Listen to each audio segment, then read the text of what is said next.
దీంట్లో తెలుగుదేశానికి 45.60% పడ్డాయి.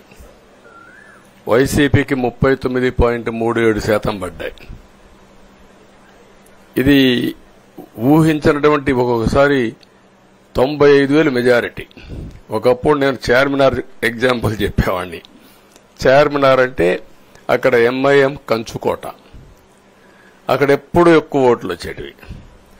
ఆ తర్వాత కుప్పం, సిద్దిపేట పోటీ పడేటి రెండో స్థానానికి.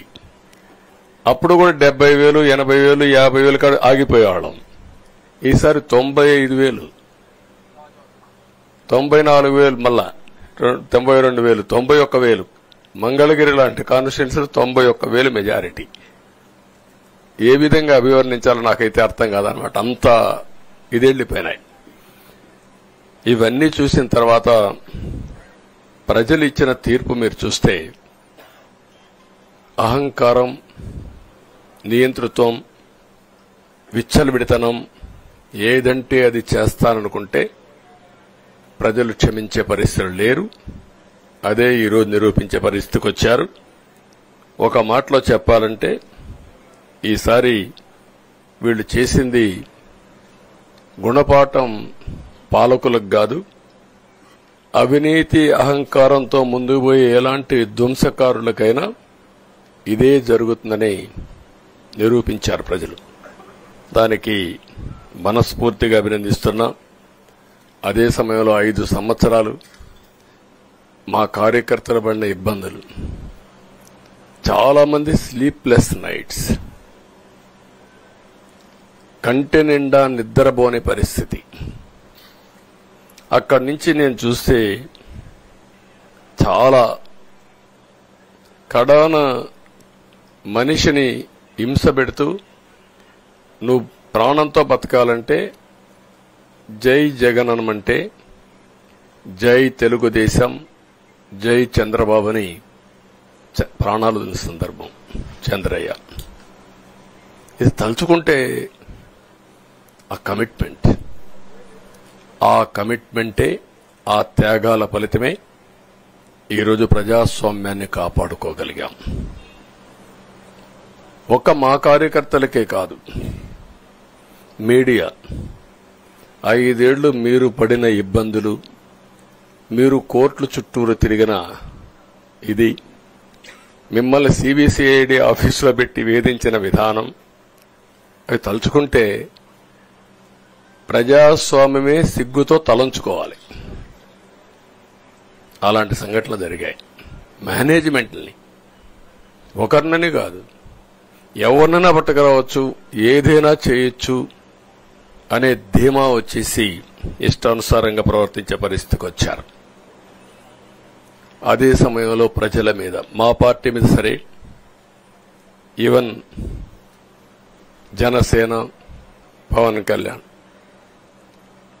ఆయనకు కూడా స్వేచ్ఛ లేదు. ఎక్కడైనా సరే విశాఖపట్నానికి వెళితే ఉన్న పళంగా విశాఖపట్నం నుంచి వెకేట్ చేయాలని తిరిగి, అంటే నగర బహిష్కరణ. ఒక నాయకుడిని నగర బహిష్కరణ చేస్తే కారణం చెప్పకుండా ఇంకా వేరే వాళ్ళ కథ ఏముంటుందో మనం ఆలోచించుకోవాల్సిన అవసరం ఉంది. కేసులు పెడితే ఎందుకు పెట్టావు కేసు అని అడిగితే దానికి సమాధానం చెప్పకుండా ముందు నిన్ను అరెస్ట్ చేస్తున్నాం, తర్వాత కేసు డీటెయిల్స్ ఇస్తా ఉంటారు. ఇలాంటి చాలా జరిగాయి. ఇవన్నిటికీ పరిష్కారం కోసం ఈరోజు మనం చూసిన తర్వాత ఇది మాకేదో అధికారం అని మేము అనుకోవడం లేదు, ఒక బాధ్యత. మేము పాలకులమే కాదు సేవకులం అని చెప్పి నినాదానికి శ్రీకారం చుట్టారు. ఇవన్నీ గుర్తుపెట్టుకొని పనిచేస్తాం. నేను చాలా స్పష్టంగా సూపర్ 6 ఇచ్చాం. అదే మాదిరిగా ప్రజాగళం ఎన్నికల మేనిఫెస్టో ఇచ్చాం. ఇవన్నీ కూడా ప్రజల్లోకి బాగా వెళ్ళాయి. ఒక హోప్ క్రియేట్ అయింది. ఇవన్నిటి ఫలితాలే నిన్నొచ్చాయి. అదే మాదిరిగా మేము ఇక్కడ మీరు చూస్తే ఒక పక్క తెలుగుదేశం పార్టీ మొట్టమొదటిసారిగా పవన్ కళ్యాణ్ గారు ప్రభుత్వ వ్యతిరేక ఓటు చేరడానికి వీలు లేదు. ఈ రాష్ట్రంలో మళ్ళా ప్రజాస్వామ్యాన్ని గాని ఈ రాష్ట్రాన్ని కాపాడుకోవాల్సిన బాధ్యత ఉందని చెప్పి ముందుకొచ్చి ఈ యొక్క కూటమికి బీజం వేశారు. వారిని మనస్ఫూర్తిగా అభినందిస్తున్నాం. ఆ తర్వాత బీజేపీ కూడా ఈ కూటమిలో భాగస్వాములై ముగ్గురం కూడా మీరు ఒక్కసారి ఆలోచిస్తే ఒకరు ఎక్కువ ఒకరు తక్కువ కాకుండా ముగ్గురం కలిసి పనిచేశాం. బేషిజాలు ఎక్కడా లేకుండా మేము ఏదైతే చెప్పామో ప్రజలు గెలవాలి, రాష్ట్రం నిలబడాలి, దీనికోసం పై స్థాయి నుంచి ఢిల్లీ నుంచి వచ్చినటువంటి బీజేపీ నాయకులు గాని, ప్రధానమంత్రి అమిత్ షా గారు గాని, ఇక్కడుండే పవన్ కళ్యాణ్ గాని, తెలుగుదేశం పార్టీ కేంద్ర నాయకత్వం నుంచి కింది వరకు అందరం కూడా ఒక ట్రూ స్పిరిట్ తో పనిచేశాం. 175 అసెంబ్లీలు, 25 అసెంబ్లీలు అన్ని పార్టీలకు సంబంధించిన సీట్లుగా ఎన్డీఏలో భాగస్వాములుగా ఒక బాధ్యతతో ముందుకు పోయాం. అందుకే ఈ అనూహ్యమైనటువంటి విజయాన్ని సాధించగలిగాం. ఇక్కడి నుంచి బాధ్యత ఉంటుంది. ఆ బాధ్యతని ఏ విధంగా చేయాలనో అవన్నిటి కూడా ప్రణాళికలు తయారు చేసుకుంటాం.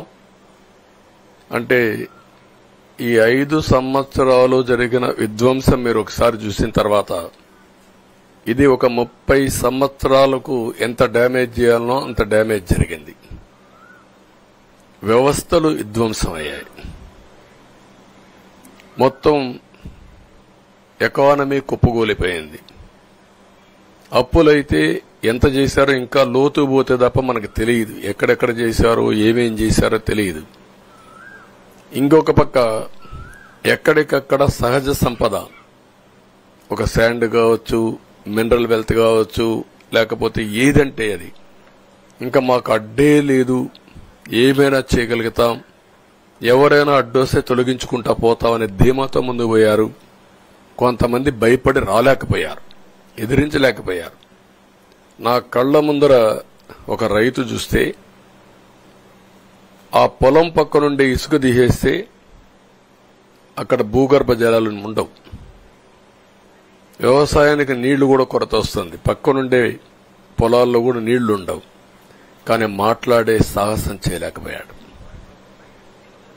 ఆయన కళ్ల ముందర ఆయన పొలంలో మట్టి తీసుకుపోతా ఉంటే ఎదిరించలేని నిస్సహాయ స్థితికి వచ్చాడు. మా వాళ్లు పోతే హౌస్ అరెస్టులు చేశారు. ఇవన్నీ చెప్పుకుంటూ పోతే ఒకటి కాదు, చాలా జరిగాయి. అవన్నీ కూడా ఏ విధంగా చేయాలనో చేస్తున్నాయి. మళ్లీ వ్యవస్థలన్నీ కూడా పునరుద్ధరించాల్సిన బాధ్యత ఉంది. అదే మరిగా మాకు ఒక 4-5 రోజులు ఇవన్నీ చూసిన తర్వాత డెప్త్కి పోయిన తర్వాత మీరు పేపర్లో రాసినట్టు గాని మేము మాట్లాడినట్టు గాని ఒక లెవెల్లో ఆగిపోయినాయని నా ఉద్దేశం. ఎందుకంటే నేను రాజకీయాలు 40 ఏళ్లు చూశాను. ప్రభుత్వాలను మేము అధికారంలో ఉన్నప్పుడు చూశాను. బాగు చేసి మళ్ళా అపోజిషన్కి వస్తానే వీళ్ళు నాశనం చేస్తే మళ్లీ నేను అధికారంలోకి వస్తానే దాన్ని బాగు చేయాలంటే ఎన్ని కష్టాలు ఉన్నాయో నేను చూశాను.